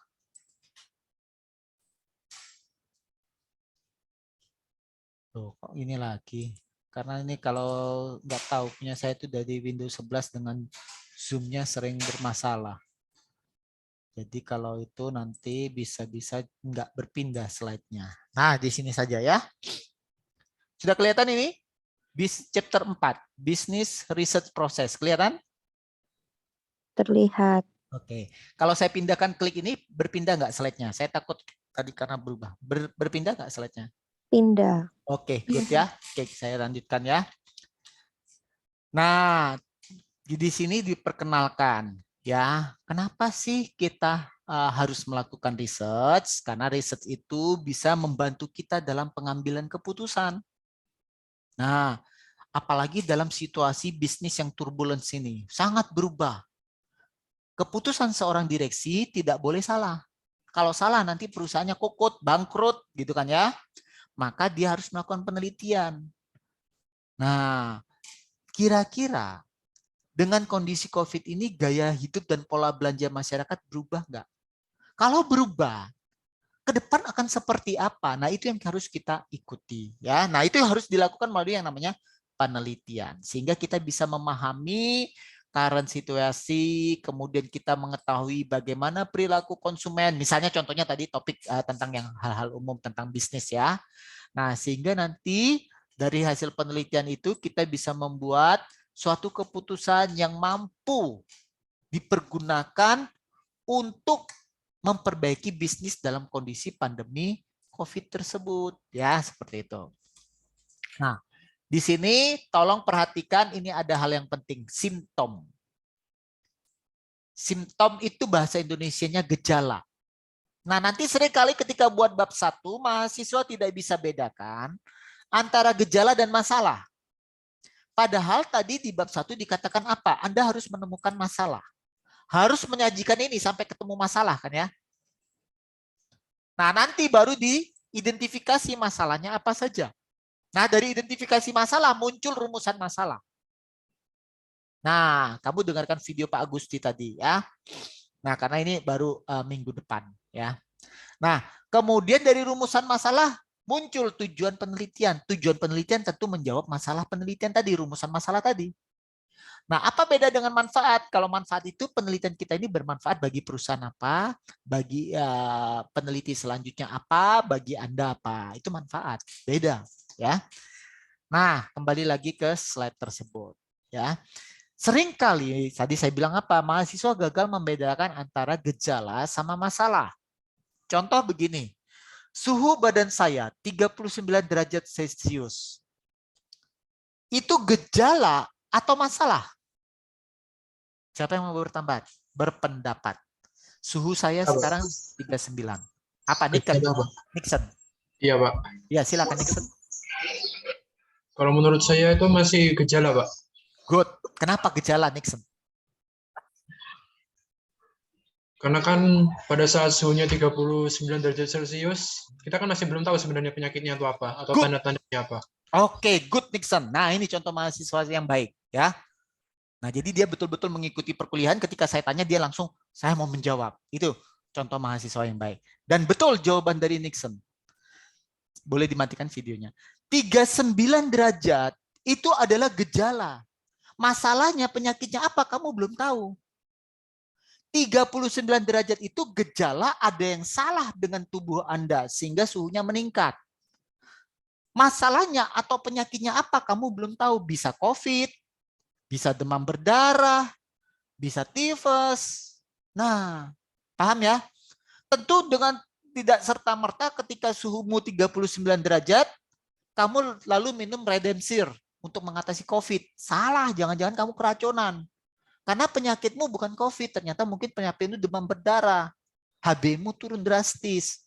Minum Redensir nggak akan menyelamatkan nyawa kamu, kan gitu. Oke, bagus jawaban Nixon. Jadi 39 itu adalah gejala tubuhmu ada masalah. Oke? Bukan masalah. Masalahnya sendiri. Nanti baru kamu cek melalui laboratorium. Jangan-jangan COVID, Jangan-jangan tifus. Kalau tifus Vidalnya positif tesnya. Demam berdarah tesnya HB-nya turun. Kalau COVID tesnya antigennya positif kan gitu. Paham ya beda antara gejala sama masalah. Tolong dibedakan ya. Nah, seringkali mahasiswa itu menyebutkan gejala bukan menyebutkan masalah. Nah, ini tadi saya sudah ceritakan bahwa yang namanya riset itu membantu dalam proses pembuatan keputusan. Terutama dalam kondisi hari ini di mana ketidakpastian dan ambiguitas menjadi tinggi. Bahkan kalau kamu belajar manajemen strategik, hari ini kita mengenal dunia bisnis itu VUCA. V pakai gini tulisannya, VUCA tulisannya. V itu artinya apa? Volatil. U itu apa? Uncertainty. C itu apa? Kompleks. A itu apa? Ambigu. Itu yang dunia terjadi hari ini. Kita nggak bisa membuat perencanaan jangka panjang yang lama sekali. Kenapa? Karena kondisinya cepat sekali berubah.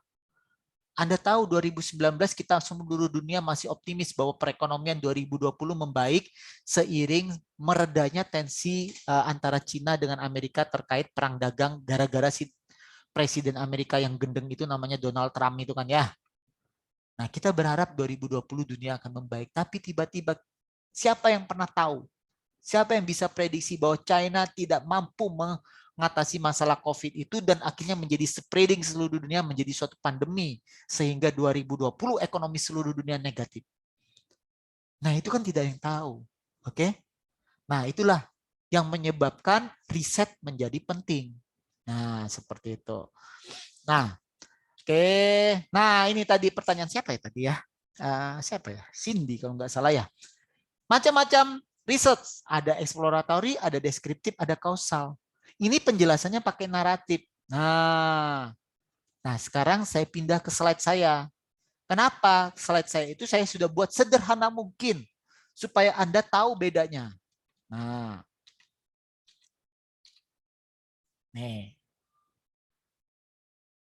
Oke, sudah lihat semua ini slide saya. Exploratory itu biasa juga kita sebut sebagai penelitian kualitatif research. Sementara deskriptif dan kausal adalah penelitian yang kita sebut quantitative research. Nah, apa bedanya? Tujuannya. Tujuannya kita memahami suatu fenomena, menemukan ide-ide wawasan baru, itu kualitatif. Kalau deskriptif apa tujuannya? Kita mendeskripsikan pasar. Nah, pasar bukan pasar dalam arti pasar keputaran, pasar apa gitu ya. Yang dimaksud dengan deskripsi pasar ini apa? Mendeskripsikan objek kita. Oke. Nah, sementara kalau kausal itu menentukan hubungan sebab akibat. Nah, itu ya bedanya apa? Contoh tadi, saya menyambung contoh dari pertanyaan teman kita tentang perilaku keuangan. Tadi kan saya sudah cerita di Tuban itu tiba-tiba ada kampung miliarder. Mereka dapat duit banyak dari ganti proyek tanah mereka untuk proyek negara. Ya, banyak dapat duit. Tiba-tiba dalam 2 tahun, 3 tahun duitnya habis lalu mereka komplain. Aku nggak punya duit sekarang. Dikasih duit 5 miliar hilang 3 tahun. Nah, kamu ingin tahu bagaimana mereka berperilaku, maka itu masuk dalam exploratory. Nah, namun saya juga bisa penelitian deskriptif di Tuban itu. Saya ingin tahu sih, saya ingin motret. Deskripsi itu kan menggambarkan, memotret. Saya ingin potret bagaimana sih karakteristik masyarakat Tuban itu. Sehingga dikasih duit 5 miliar, 3 tahun hilang duitnya. Kalau berbentuk rumah is oke, bagus. Tapi kalau berbentuk mobil pasti hilang tuh duit. Kenapa? Mereka nggak mampu memelihara biaya pemelihara mobil. Nah, kamu penasaran tuh. Karena ada berita koran. Kamu datangi. Saya ingin tahu sih karakteristik masyarakat Tuban itu bagaimana. Oh, ternyata dari hasil penelitian, kami ditemukan bahwa ternyata masyarakat Tuban itu dominan misalnya yang tempat pergantian proyek itu dominan adalah wanita. Nah, kemudian mereka mayoritas berkeluarga, pendapatannya sekian. Oh, mereka hidup dalam kolegialitas yang tinggi. Nah, maksudnya apa tuh? Nanti kamu bisa deskripsikan. Oh, ternyata kalau wanita itu karakteristik wanita. Itu kalau tetangganya pakai mobil baru, itu si istrinya akan ngomong sama suami, Pak, itu di sebelah beli mobil baru. Nah, akhirnya mereka duit 5 miliar tadi juga dipergunakan.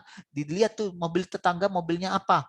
Oh, Avanza, kita beli yang lebih tinggi, Innova. Nanti tetangga sebelahnya, loh sebelahnya pakai Innova, saya beli lebih tinggi lagi, Fortuner. Kan gitu kan ya? Itu yang terjadi. Nah itu deskriptif, kita memotret bagaimana kondisi masyarakat di sana. Kalau di sini, kita memahami bagaimana mereka itu, cara berpikir mereka. Sehingga mereka dikasih 5 miliar, ganti rugi project, 3 tahun habis. Kalau ini, kita memotret karakteristik dari masyarakat sana. Lah, terus bisa nggak dalam bentuk kausal? Bisa. Saya meneliti apakah terdapat pengaruh ya karakteristik demografik itu usia, pendapatan, perilakunya bagaimana terhadap pola konsumsi. Nah, jadi saya menguji pengaruh karakteristik demografik masyarakat Tuban dan pola konsumsi masyarakat Tuban. Nah, itu sudah bicara kausal. Jadi tadi terkait pertanyaan temanmu, apakah perilaku keuangan itu harus eksploratory? Tidak. Perilaku keuangan itu teori besar yang bisa kita teliti dengan cara eksploratory, kualitatif, atau dengan kuantitatif, dengan deskriptif dan kausal. Gitu. Oke ya, bisa pahami ya? Karakteristik dari penelitian eksploratory kualitatif apa? Fleksibel, versatil ya.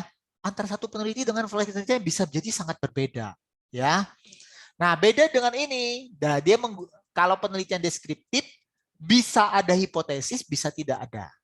Nah, kalau kamu ingat belajar statistik, contohnya begini. Apakah rata-rata penjualan sales saya itu nilainya Rp50? Nah, itu contoh deskriptif, uji deskriptif statistik. Kalau yang di sebelah kanan, nah ini ada variabel independen dan dependen.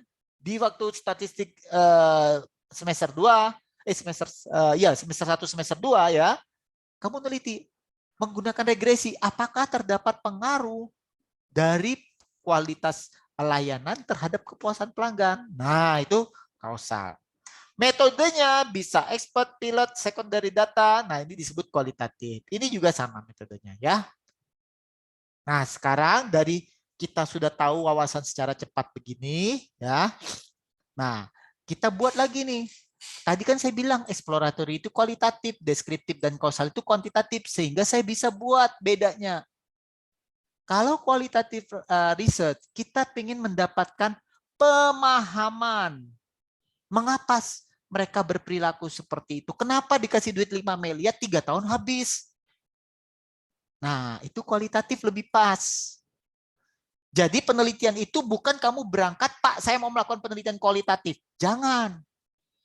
Kamu harus tahu terlebih dahulu topikmu apa, permasalahannya apa, sehingga nanti baru kita, oh ini lebih pas pakai kualitatif. Dalam kasus tadi yang saya ceritakan, kenapa sih 5 miliar habis dalam 3 tahun, habis itu sekarang mereka protes-protes. Nyesel-nyesel duitnya habis. Nah penyesalan itu selalu datangnya di belakangan. Kalau di depan itu namanya pendaftaran, bukan penyesalan, gitu kan ya. Saya sama seperti kamu. Medpen begitu sudah keluar UAS, WA saya minta nilai tambah. Itu penyesalan, tidak ada guna. Kalau mau mulai dari hari ini kamu belajar yang benar, ya. Nah kembali ke tadi, saya ingin memahami kenapa sih dikasih duit 5 miliar, duit 5 miliar itu kan banyak. Kok 3 tahun sudah habis gitu loh. Nah itu lebih pas pakai kualitatif. Nah kalau saya ingin menggeneralisasi, oh ternyata kalau demografi orang seperti ini, perilakunya seperti ini, itu cenderung boros. Maka itu bicara tentang quantitative research. Karena kita akan nguji. Sampelnya, ini cukup sampelnya terbatas. Tapi cari orang yang betul-betul paham. Cukup 10 orang, standar kita minimum 10 orang. Jadi kamu dalam kasus tadi, masyarakat yang miliarder itu, yang berita-berita di koran, di googling saja, miliarder yang tiba-tiba sekarang itu komplain itu, kamu cukup cari 10 dedengkot di kota tersebut, di kota Tuban itu. Yang ngomong ke medianya paling banyak, marah-marah karena duitnya habis. Nah, kamu tanya, kamu lakukan wawancara 10 orang itu. Kenapa mereka duitnya habis? Kenapa mereka marah-marah? Duitnya habis. Kenapa duit habis? Karena mereka sekarang tak punya tanah garapan. Tanah garapannya sudah diganti untuk tol, diganti proyek semen dan macam-macam. Lah kemarin kan dapat duit 5 miliar. Iya, duitnya sudah habis. Untuk apa duit itu? Bangun rumah bagus. Kalau bangun rumah kan nilai rumah asetnya naik. Terus masa 5 miliar bangun rumah? Oh enggak, beli mobil Fortuner. Nah, celaka kamu beli mobil Fortuner. Biaya pemeliharaannya mahal. Habis itu kamu nggak mampu memperbaikinya, akhirnya dijual dengan harga yang jatuh. Terang duitmu habis. Padahal kalau kemarin tanahmu nggak dilepas, kamu masih bisa bercocok tanam, mungkin bisa dapat 5 juta 1 bulan. Nah, berarti yang salah itu siapa? Kan gitu ya. Nah, itu kamu bisa mencari. Cari 10 orang. Nah, beda dengan kuantitatif. Kuantitatif mencaratkan karena dia akan digeneralisasi. Digeneralisasi itu ditarik suatu kesimpulan yang berlaku secara umum. Ingat, teori itu kan berlaku secara umum di seluruh dunia kan. Nah, maka kamu harus menggunakan sampel yang representatif besar. Dulu belajar statistik minimum 30. Kalau kamu pakai SEM nggak boleh di bawah 100 karena metodenya maksimum likelihood minimum 100. Paham? Ya. Data collection-nya. Kalau kualitatif unstructured, kalau kuantitatif structure, dia harus lebih tahu dulu pertanyaan-pertanyaan semua sudah terstruktur.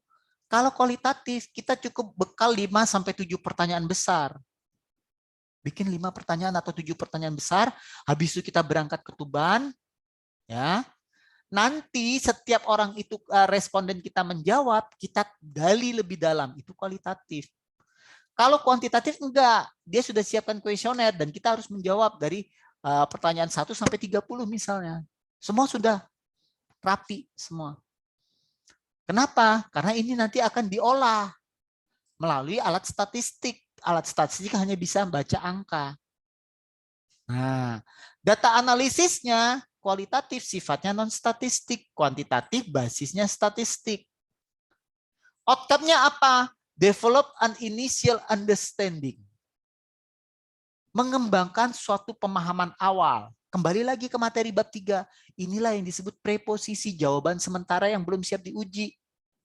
Hasil penelitian kualitatif mayoritasnya seperti itu. Nanti baru kita lanjutkan dengan penelitian deskriptif dan kausal. Nah, sehingga menjadi rekomendasi tindakan bagi masyarakat, bagi pelaku bisnis. Loh, kenapa kualitatif tidak boleh langsung untuk generalisasi? Hati-hati. Lu kan cuma minta pendapat 10 orang. Habis itu dari 10 orang itu kamu generalisasi. Lah celaka kamu, bisa dipukulin orang akeh kamu. Nah, kalau yang ini kan enggak. Dari pemahaman awal ini dilanjutkan dengan penelitian deskriptif atau kausal, sehingga diuji dengan jumlah sampel yang besar. Nah, sehingga nanti kita bisa melakukan rekomendasi. Nah, itu terkait dengan jenis-jenis penelitian. Nah, ini contohnya. Di sini exploratory research ya, di sini untuk menemukan ide-ide baru, sama kan? Tadi kenapa ya mereka dikasih duit 5 miliar 3 tahun habis, sementara kita itu membayangkan kalau bisa dapat duit 5 miliar saya akan investasi, kan gitu kan ya? Mereka dikasih duit 5 miliar 3 tahun habis.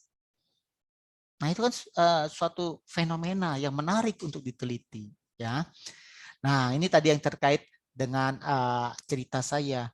Doesn't provide conclusive evidence. Konsisten kan tadi dengan yang di sini? Dia cuma menghasilkan pemahaman awal. Jadi nggak boleh langsung final recommendation. Ya, ini si Zygmunt juga ngomong hal yang sama.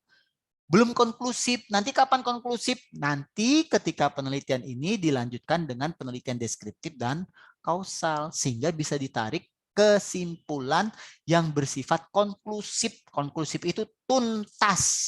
Ya. Oke, lanjut ya. Yang kalau mau bertanya tahan dulu, catat dulu ya.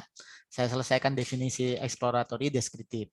Nah, tadi kalau deskriptif itu apa? Kita ingin mengetahui karakteristik, misalnya karakteristik objek, people, sekelompok orang. Jadi kita ingin memotret masyarakat Tuban tadi yang dikasih 5 miliar 3 tahun kemudian apa itu duitnya habis itu seperti apa sih?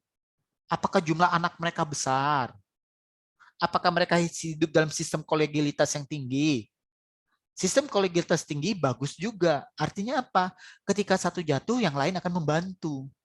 Namun di sisi lain, ketika yang satu dapat duit banyak 5 miliar, yang tetangga-tetangganya, teman-teman saudaranya pada minta kecipratan, kan ya? Itu kolegialitas, ya, seperti itu. Kemudian berikutnya kausal. Nah, ini kausal bicara tentang sebab akibat. Pengaruh A terhadap B. Berarti A sebagai sebab, B sebagai akibat. Nah, nanti ini terkait dengan konkomitan, non spurious. Itu kan sudah ada di slide saya juga. Itu bicara tentang variabel. Kenapa saya bilang slide saya ini sangat penting? Nah, kan konkomitan ya. Nih, ya. Sama kan? Nah, itu terkait dengan yang namanya variabel nanti ya. Nah, oke. Nah, ini jenis-jenisnya eksperimen. Nah, ini tahapan. Ya, tahapannya apa? Kamu mendefinisikan tujuan risetmu apa. Itu ada di bab 1 kita kan, tujuan penelitianmu apa. Kalau S1 biasanya kita fokusnya di latar belakang dan rumusan masalah. Kalau S2 dan S3, pertanyaan ujian kita pertama dimulai dari tujuan penelitianmu apa. Baru kita lihat rumusannya masalahnya benar, latar belakangnya benar enggak. Beda kan ya? Nah, seperti itu. Jadi kalau orang sudah profesional, kita mau tahu dulu, lu neliti tujuannya untuk apa? Kan gitu ya. Nah, dari setelah tujuan, kita rencanakan desain risetnya. Ini ada di bab 3. Mulai dari sampelnya siapa, seperti apa, jumlahnya berapa, terus bagaimana cara kita mengumpulkan datanya, setelah data terkumpul bagaimana kita menganalisisnya, pakai SPSS, pakai eViews, pakai AMOS, dan seterusnya ya. Dari situ baru kita buat rekomendasi ya, analisis dan rekomendasi ya, seperti itu. Nah, ini kalau secara gambar, nah, di sini jadi membentuk suatu siklus ya. Mendefinisikan tujuan, kembangkan riset desain, ambil sampel, kumpulkan data, analisis data, report, kembali lagi ke definisi tujuan. Makanya namanya research dari 2 kata, re kembali, search pencarian, research pencarian berulang terus-menerus sehingga dia membentuk suatu siklus. Oke? Nah, ini lebih detail nanti di bab berapa ini akan dijelaskan di sini ya. Nah, di mana nih ada biasanya ada tulisan babnya kalau nanti kamu lihat ini. Oh, definisi riset objektif itu di bab berapa? Ya, ini macam-macam nih alatnya ya gitu ya. Nanti pelan-pelan step by step ya. Nah. Oke, sampai sini ada yang mau didatakan. Ini dia cuma menceritakan proses nanti kita ke depan itu ngapain. Prosesnya kita pertama harus tahu tujuan riset kita apa. Kemudian nanti kita bagaimana cara kita menemukan jawaban-jawaban sementara itu bab 2-nya dengan cara literatur review, kajian teori ya, itu bab 2-nya. Terus dari situ nanti kita kembangkan riset desain, datanya apakah secondary, apakah menggunakan survei, eksperimen, observasi. Nah, terus surveinya itu nanti akan dijelaskan bisa menggunakan teknik seperti ini, pakai telepon, pakai mail. Nah, masalahnya penduduk Indonesia banyak 270 juta. Apa semua ditanyain? Ya, enggak, mate kamu ya. Maka pakai sampling. Nah, bagaimana cara menentukan sampling? Semua sudah belajar di mata kuliah statistik 1 dan 2. Berapa sampel yang pas? Itu semua ada aturannya ya. Nah, terus setelah sampelnya ditentukan, kita mulai rancang apa itu kuesionernya. Nah, kita editing, kemudian kita beri kode. Nah, setelah itu kita sebarkan, nanti kita lakukan data analisis. Setelah analisis, kita laporkan dalam bentuk ya research report, laporan riset. Kalau kita dalam bentuk proposal bab 1, bab 2, bab 3 ya. Oke, sampai sini ada yang mau ditanyakan? Bertanyalah. Ingat penyesalan datangnya belakangan ya. Ada yang mau bertanya? Nanti video ini akan saya simpan di bab 1. Itu kan video semester lalu. Saya ganti dengan yang sekarang ini. Ya. Ada pertanyaan? Cukup hari ini? Kalau tidak ada pertanyaan, kuliah bisa kita akhiri. Nanti saudara segera isi FUDP, formulir usulan dosen pembimbing. Ingat, saudara hanya konsultasi tentang jurnal itu bisa diterima atau tidak. Karena itu akan, kalau itu diterima oleh jurnal dosen pembimbing, baru kembali ke dosen-dosen 4 ini untuk bimbingan Medpen. Ya. Nah, nanti harapannya jurnalmu yang kamu ajukan di Dobing itu sudah di ACC, sehingga nanti kamu bisa melanjutkan sampai skripsi topik ini. Kalau kamu buat di Medpen ini sudah benar, bab 1, bab 2, sampai bab 3-nya sudah benar, maka sebenarnya skripsimu itu targetnya 4 bulan, itu sudah selesai. Kalau Medpenmu sudah serius mengikuti semua yang diarahkan oleh dosen. Nah, kalau pernyataan dosen satu dengan dosen lain berbeda, baca buku. Ya, jangan mengadu domba antar dosen. Ya, semua sudah ada di dalam buku. Ya, Pak, ada yang mau bertanya? Pak, itu kan kita ke calon dosen pembimbing itu untuk tanya judul kita itu apakah? Bukan judul loh. Siapa yang bilang judul? Jurnal. Ya, jurnal Ya. kita. Benar, bagus. Kalau sudah itu nanti kita kembali ke Bapak Bu Erna. Ya, betul. Namanya dosen metode penelitian. Jadi konsultasi yang dihitung itu hanya ke-4 dosen ini yang dihitung. Maka dengar baik-baik. Kalau kamu kebablasan lalu malah lebih banyak konsultasi ke dosen pembimbingmu, itu nilainya 0. Karena ini mata kuliah Medpen yang berhak adalah 4 dosen itu. Paham? Paham, Brian? Paham. Oke, ada lagi? Ada lagi pertanyaan? Kalau tidak ada, berarti perkuliahan bisa kita akhiri. Silakan download dan silakan mulai baca. Silakan cari jurnal sekarang ya, supaya saudara nanti semakin dini jurnal saudara. Ingat, sebelum ke dosen pembimbing, jurnal itu saudara download, saudara baca loh ya. Jangan ke ngomong dosen pembimbing, Bu, ini jurnal yang saya mau pakai untuk metode penelitian dilanjutkan skripsi. Tapi kamu nggak ngerti apa isi variabelnya, ya. Nah, tolong hati-hati ya. Jadi kamu harus baca dulu di stabiloi. Loh Pak, kan filenya PDF.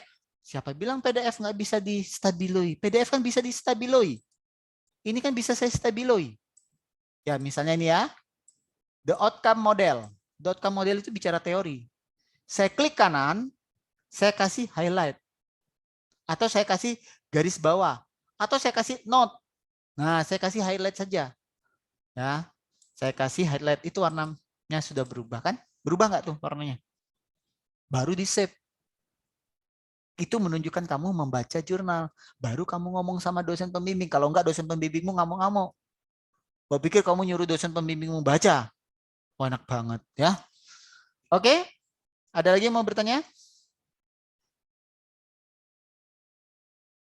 Oke, kalau tidak ada pertanyaan, tolong jangan lupa presensi di Neo Ubaya, kuliah kita bisa akhiri. Selamat pagi, jaga kesehatan selalu ya.